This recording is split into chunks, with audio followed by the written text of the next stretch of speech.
The eyewitness account of Stonewall Jackson's observations at Fredericksburg will astonish you. On December 13, 1862, as the fog dissipated, Stonewall Jackson gazed into the abyss of conflict. What transpired next was not merely a confrontation, it was a harrowing display of courage amidst a maelstrom of smoke and steel that challenged conventional military narratives. The Union forces advanced not in small numbers, but as a formidable wave of 55,000 soldiers, accompanied by the thunder of cannons and the fracturing of lines. Amidst the turmoil, Jackson discerned a critical vulnerability, a moment of dread that would astonish even the most seasoned historians. This account of Fredericksburg is unlike any you have encountered. It transcends mere statistics or tactical maneuvers.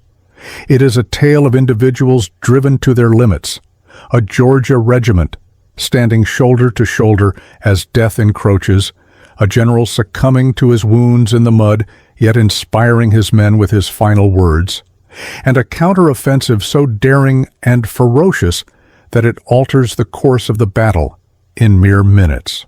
What did Jackson observe that fateful day? Was it a blunder or a stroke of genius? The reality has remained obscured within diaries and blood-soaked correspondence until now. Remain with us until the conclusion.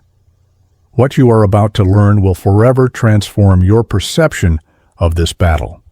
Before we commence, please take a moment to like and subscribe to our channel to bolster our community. By around 10 a.m., as the mist cleared, the enemy's formations became distinctly visible across the expanse separating us from the river, arranged in a manner that mirrored our own battle lines. The forces extended across my entire front and reached significantly to the left towards Fredericksburg. I estimated that the opposing force comprised approximately 55,000 troops. Pelham, who was in charge of a section of Stuart's cavalry artillery, quickly engaged the enemy's artillery, igniting a vigorous skirmish that lasted nearly an hour. Shortly after Pelham withdrew from his position along the Port Royal Road, as per orders, the enemy redirected their cannon fire towards the heights defended by Lieutenant Colonel Walker and the wooded areas predominantly occupied by our troops.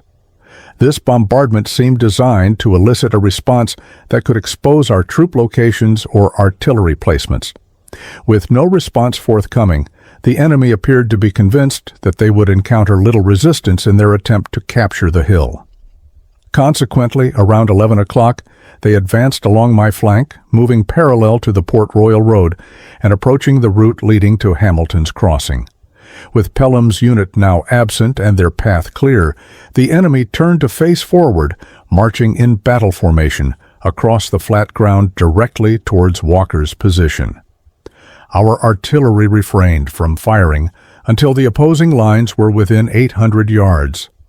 At that point, 14 cannons fired simultaneously, unleashing a storm of projectiles and shells into their ranks, causing them to halt, then waver, and ultimately retreat in chaos. Around 1 o'clock, the main assault began with rapid and intense artillery fire.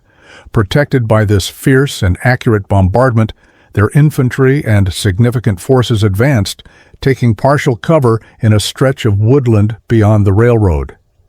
The artillery on our right flank delivered devastating fire with remarkable precision. Although the Federal troops, primarily from Franklin's Grand Division and supported by elements of Hooker's Grand Division, were initially rattled by a rapid and focused cannonade, they quickly regained their composure and advanced. As they closed in to point-blank range, they faced a deadly crossfire of musket and artillery fire, turning the encounter into a fierce and bloody battle. Despite suffering significant casualties, they pressed forward, taking advantage of a gap left by General A.P. Hill between Archer's and Lane's positions. A large number of troops surged through this opening, flanking both Lane's right and Archer's left. The 14th Tennessee and 19th Georgia regiments of Archer's brigade, along with Lane's entire brigade, were forced to retreat as they were attacked from both the front and rear. However, this withdrawal came after a valiant and determined defense, even as Archer's brigade found itself in a precarious situation. His right flank pivoted to face the threat, fighting with steadfast determination and significantly slowing the enemy's advance until reinforcements arrived. The brigade under General Thomas, as previously mentioned, advanced boldly and joined forces with the 7th and elements of the 18th North Carolina from Lane's brigade, successfully repelling the Federal troops that had breached Lane's defenses. Meanwhile, a considerable enemy force infiltrated the woods behind the positions held by Lane's and Archer's brigades, engaging with Gregg's brigade. Caught by surprise, his riflemen became disorganized. While attempting to rally his troops, Brigadier General Maxcy Gregg was struck down at the front lines, mortally wounded. General Gregg exemplified courage and dignity, embodying noble ideals and unwavering honor. His contributions to the fight for independence were significant, and his premature death represented a profound loss for the nation. Colonel Hamilton, now in command of the brigade, quickly addressed the emerging crisis. Utilizing the remaining 4 regiments and a company of sharpshooters, he executed a vigorous counteroffensive. The enemy's control over their acquired positions was fleeting. The second line promptly bolstered the first. Lawton's brigade, initially commanded by Colonel Atkins and subsequently by Colonel Evans, along with Trimble's brigade under R.F. Hoke and Early's brigade, led by Colonel Walker, all operating under the overall command of Brigadier General Early, advanced with unwavering determination to support the front lines, joined by the 47th and 22nd Virginia regiments from Colonel Brockenbrough's forces. On Taliaferro's flank, the 2nd Virginia from Paxton's brigade confronted a segment of the enemy, who retreated after minimal resistance. The engagement in the woods was rapid and decisive, effectively halting the enemy's further progress. Suffering significant losses, they withdrew from the forest to the railroad. The 2 regiments under Brockenbrough's command, Archer's 1st Tennessee and 5th Alabama Battalion, along with the 3 brigades led by Colonels Hoke, Walker, and Atkinson, pursued the retreating Federal forces to the railroad, where the enemy briefly maintained their position. Hoke and Atkinson then initiated a charge against them, causing substantial casualties and capturing many prisoners. Their advance did not wane. Fueled by a passion that exemplifies their remarkable bravery and commitment, this small yet resolute force relentlessly pursued the routed enemy until they penetrated deeply into the range of Federal artillery and infantry fire, making further advancement a perilous endeavor. During this audacious assault, Atkinson suffered severe injuries and was taken prisoner by the enemy. Colonel E.P. Lawton, the Assistant Adjutant General of the brigade, despite sustaining injuries early in the advance due to a fall from his horse, continued to lead the brigade on foot with remarkable resolve until he ultimately succumbed to a fatal injury.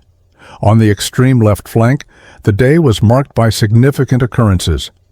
Previously, the enemy had unleashed a barrage of 16 cannons against the left flank, which later escalated to 24.